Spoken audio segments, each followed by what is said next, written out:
Hello and welcome to Business Matters, the show about people behind businesses that help make Tacoma a great place to live and work. I'm your host, Mike Wark, and on this episode, business translates into opportunities at a Tacoma company specializing in language in the spotlight. We're launching a new segment on Tacoma business districts featuring Hilltop businesses. Andrew Fry says there are competitive ways of making it in small business on Tacoma Means Business. And with me now is my guest, Shadrach White, CEO of cloudPWR. Welcome, Shadrach. Oh, thank you for having me. So you have a fascinating business. It's a high-tech business that integrates in with all kinds of things in ways that people might not realize is a space businesses can inhabit. Tell us about cloudPWR. Well, I founded the company in 2011, so we were 5 years old in September, and we focus on helping to make public entities, that's state, local government, and higher ed, more efficient with the use of cloud technology. Mm-hmm. And you do that with proprietary software, which is your core product called Airlift. Correct. Airlift is a product that we developed from the ground up, and the primary focus of the product is to help public entities take advantage of the variety of cloud services that are available out there, but to do it in a manner that's secure and that also supports the compliance of maintaining those records actually in state-controlled systems. So for example, people will purchase things like tabs online or records will go back and forth between agencies, and these are things that are happening now. But what Airlift can come in and do is use the cloud to make that happen more quickly and help with storage, make that efficient and easy. Is that kind of how it works? Yeah, definitely. Lots of stories from small cities, City of Gig Harbor, City of Tacoma as a customer, to very large state agencies, Liquor and Cannabis Board, Department of Health. And what we're really focused on is we're focusing on this time between a citizen and public entity and the transaction. So normally when you go to a public entity's website, you're looking for information about the services that they provide. Right. And eventually you're probably going to start a transaction with them. That could be a licensing transaction, a permitting transaction, could be a taxation transaction. No matter what it is, what we're focused on is we're focused on having the mobile device and the web browser not just be something where you're gathering information, but where you're also providing information securely to that entity, thereby reducing the transaction time and reducing the cost associated with those transactions. So it makes for a more efficient government. Yeah, it makes it easy. You can fill out a form, zip, it goes back to the government entity, which sounds simple, but it's not. It's not to do it securely. But then you also store it in a file system that's easily accessible. Is that part of your product? Yes, correct. So in many instances, what we're doing is we're simply providing a secure connection to commercially available products like DocuSign for electronic signature, which is a very, very popular platform. Yeah, I've seen that. And in other cases, we're also providing cloud storage technologies that are making things like public records request fulfillment much more efficient. And in other cases, we're building completely customized applications for the state that are supporting new legislation. So the whole range of things. So you started with government entities, state government in particular. You've worked with cities and you help them store their documents in the cloud, which is efficient and easy for them to manage their transactions, make everybody happy by having that all be more efficient. And then other things come along. And so I'm impressed with the entrepreneurial nature of the way you've developed your business. So tell us about marijuana. So I didn't start the business to get involved in marijuana, and oftentimes I tell people we're the only company in the state that's involved with marijuana that can deposit their money in a bank. Because we're not really involved with the product. We're really or the money. Or the money. Right. We're really focused on helping the government regulate and implement the law. So when a recreational retail store needs to get their license, that entire process is supported by our product Airlift and DocuSign. If a patient wants to get a state medical recognition card, they actually use our product Airlift in the recreational store to get that card. Oh, no kidding, you can do it right in the store. Yeah. On their phone or?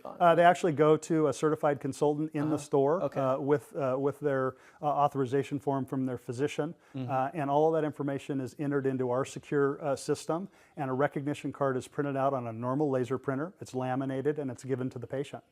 That's fascinating. So you had to go into this business this new emerging business and identify what the niche was? Did you have somebody that you knew that had a need? Did you know somebody who owned a store?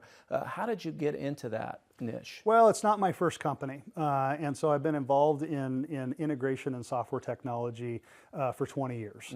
And a lot of the time was spent working with not only public entities within the state of Washington, but around the country. And I've always felt that bringing efficiency and bringing cost effectiveness to government is something that could be part of a company mission. So not only are we a for-profit company that is interested in expanding and hiring people and participating in the growth of our local economy, but we also want to make sure that we're doing something that's making a difference. Right. And an efficient government is a better government for everybody. So that raises the question. I mean, this is a fabulous service.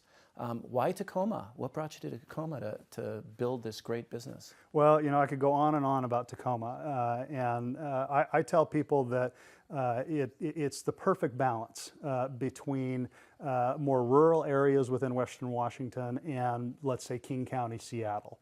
The housing prices and cost of living in Seattle and on the east side is exorbitant. Tacoma is really right-sized. So we've got a nice metropolitan area. The higher education opportunities that we have in Tacoma are world-class. Now you're talking about the high-tech sector. Yeah. And so you hire computer programmers and marketers and all, and you find that you're getting them right out of the universities here? Right out of the universities and the community colleges and technical schools. Right. You know, I am not educated in a traditional four-year program. I went to a two-year immersive technical program to learn about computer networking and software design, and that really worked for me. And so we not only look at the four-year programs, but we're also bringing in interns out of our local Bates Community College, Tacoma Community College. Those technical schools are a great place for certain individuals who want to get started in the technology field, but a four-year program really isn't a good fit for them. So we're looking at both of those institutions as a place to really pull talent into our company. This is a great story to hear because Pierce County has such a wealth of higher education institutions, 5 community technical college campuses, 3 universities in Pierce County, and you're drawing on all of them. And so that's good to hear that that's working. Look into the future. Sounds like you're getting into some new lines of business that might take you more national than your state focus. Yeah, it's pretty exciting, really. The state auditor recently completed an audit of our public records laws and what it was costing public entities. Now, by public records, that process involves somebody who writes and says, I want your public records. And the state has sunshine laws that make it so just about any kind of record, email, documents that are files are available. And the process of going and responding to those takes employee time, sometimes copying document time, right? And so the auditor looked at that, and that was the price tag you're talking about. Correct, yes. 60 million or it was 60 million, and not all public entities responded. So it's probably a much larger number than that. Oh, I see, okay. But that was the number that was in the report. And because we're involved from a records perspective, and we all have a background in records management and document management, we really feel like this is an area where we can make a big difference. We can reduce the amount of time and energy that is spent responding to public records. We can make the process more efficient for citizens and the public. And it's also something that we feel like we can take nationally. So yes, Washington definitely leads the states in terms of the stringent nature of what public entities have to provide and the time frame in which they have to provide them. Because of our laws. Because of our laws. And we feel like if we can do it right here in Washington, it's something that we can not only take to other states, but certainly from a FOIA, Freedom of Information Act process at the federal level, we think we can have an impact there as well. So that's an example of some fairly strict state laws being a market opportunity. Yeah. Another entrepreneurial niche that you figured out how to fill. Well, it's interesting. You know, it's hard to break into the technology sector within the public space. Public entities are not usually the first to take advantage of changes or shifts in technology. For a lot of reasons. For a lot of reasons. It could be legislative reasons, policy, could be budget reasons. And so when I founded the company, I really felt like not only making a more efficient government is good, but if we can stake a claim early and become a company that is recognized at being able to still deliver these types of technologies to the public sector, that would give us an advantage over the long haul. This is a great story, and that's a great story in itself. A private business that's helping make government more efficient, the vision of making a contribution is all fabulous. And your company's growing and thriving, and that's great to see. Yeah. This has been a great segment. Thanks for being with us today. Yeah, Shadrach. thank you very much. Appreciate you having me. Up next is our new feature, District Business with Hilltop Business District.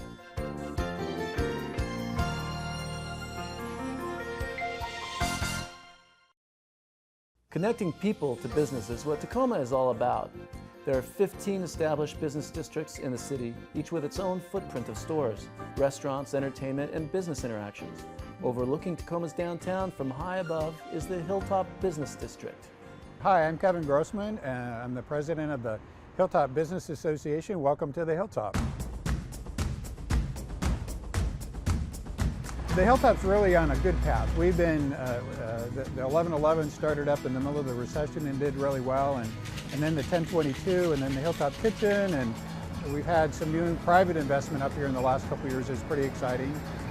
We've got some folks out of Federal Way that are redoing the old Brown Star Grill right up the street here. We've got a coffee shop that's going to be coming in soon, and we've got restaurants interested in the retail spaces, that we're going to have 10 really cool apartments upstairs, big high ceilings, original for flooring from when the buildings were built.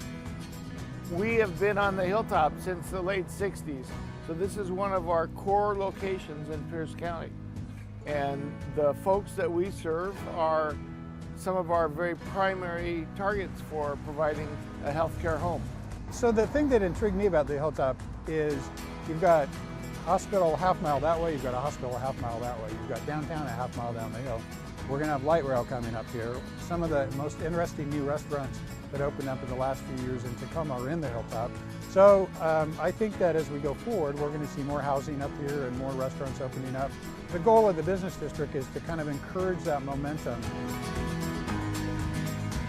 So the cool thing about the Hilltop, especially now, you can be a creative business person that wants to start a business, whether it's a restaurant or you got a software company and you're looking for some inexpensive office space in a really creative environment. And the rates are pretty low because we still have a fair amount of vacancy, and so there's still a lot of opportunity for entrepreneurs to come up to the Hilltop. We started the street fair a couple years ago, and this year we had around 14,000 people come up and enjoy themselves. It's just been a blast.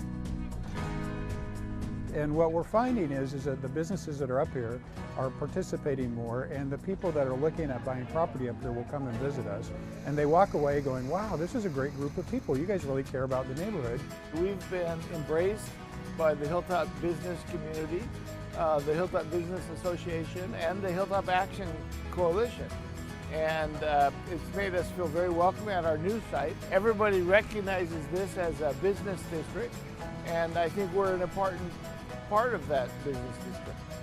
You know, over time we've got more proactive about reaching out to people that are looking at the Hilltop, and we can be helpful because we know what's going on up here. We know who to introduce them to help move things forward.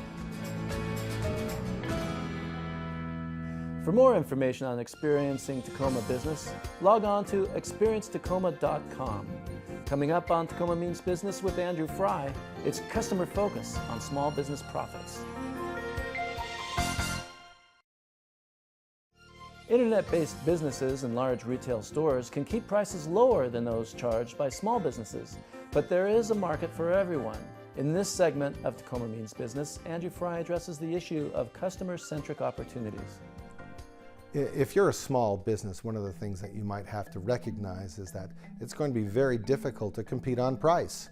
If you're working against the big companies, the big box stores, or the large consulting corporations, they're probably going to be able to undercut you in terms of what you're charging. But that's okay. I mean, otherwise you wouldn't be in business now if you didn't have something to offer. And that's why you have to differentiate. And a lot of the talk about differentiating for your company is the idea of being customer centric. And that is normally how a smaller company can compete with the larger scale ones, is that personal touch, that idea of understanding the customer. So what are some simple ways that you can be customer centric? Because you're going to hear that from so many different companies. You know, we're customer focused, we are customer friendly, we're customer centric. Okay, what can you do to try and be a little bit more customer centric? There's some easy ones that you probably already have as an advantage. One of them is be the expert on what you're providing. If you've opened your business and it's a small business, there had to have been a reason for it, and one of them is that you know a little bit about what you're doing. And therefore, go ahead and study, keep abreast of all the changes in your field, and be ready to be that expert. A lot of the big stores can't afford to bring the experts in to help with the customers, and there's a little bit lacking there. Number two, be enthusiastic about your business.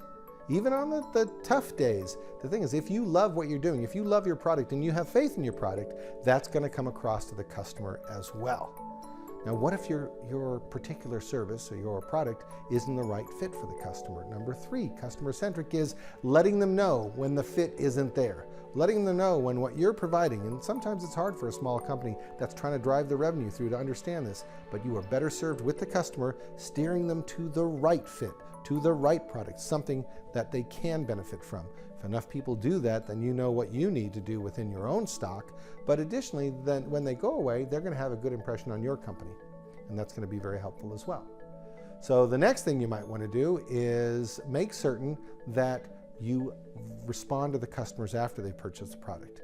The idea of how many of the big stores don't actually maintain that dialogue, keep the communication open. That's why you see so many loyalty programs that exist. That is their attempt to keep in contact with you. They want to make certain that they have that customer contact. You can do that too. And what you need to do is get your contact information and follow up as often as you can. That can prove that you have that customer-centric solution. Thanks, Andrew. For more ways on helping grow your business, check out Tacoma's Community and Economic Development Program at TacomaMeansBusiness.com. When Business Matters returns, we visit a company with a focus on language in the spotlight.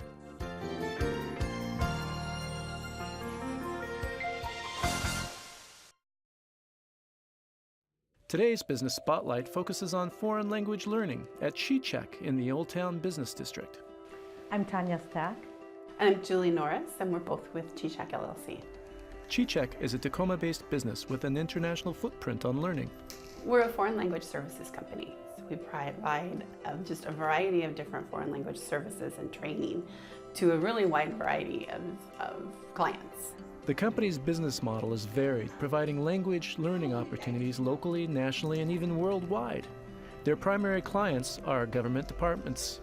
Most of the time we work with the U.S. military or U.S. government, and we train operators in language. Tanya says the primary business tool for Chi-Chack is learning through the use of innovative technologies. Big project is the language online school called SOFT, where we train in over 70 languages and have about 1,500 students a year. A primary component of Chi-Chack's business is client support. Julie says they also offer foreign language studies as a non-profit center. We decided that we wanted to do something that's completely different from working with the government, and we wanted to work on a local basis and do community outreach. So we felt the best way to offer that was to start the nonprofit and do it through that. Chi-Chack also offers before and after school programs that support the educational needs of more than 300 students in 5 languages in 15 schools. We do morning and afternoon classes, and the parents sign up, and the kids are able to get a little bit of language and culture. Julie says you are never too young to learn a foreign language. You know, in the past, it's always been start language at, middle school level, but really elementary is a great time. Those kids are able to just soak up language like a sponge. The curriculum and methodology cover a wide range of languages taught by Chi-Chack staff. So the languages that we cover are from the common languages like French, Spanish, Russian, Chinese, Arabic, to a much more low-density languages such as Mongolian, Dutch, Kanuri, Swahili, Somali. I could go on. I'm not going to take the whole list of 70, but very diverse list of languages. A key to Chi-Chack's business plan is flexibility and responsiveness to customer needs. Many of their federal clients need access to training anywhere, anytime. I think that the military clients value our ability to act fast as their missions change day to day, our ability to be available on very short notice and at 24 hours a day. Chi-Chack's linguistic strengths draw from the cultural backgrounds of their instructors. We employ people that have learned the language and culture in their country, not in school. So most of them speak one language. Julie says Chi-Chack's future will focus on diversifying and generating additional contracts for the solvency of the business.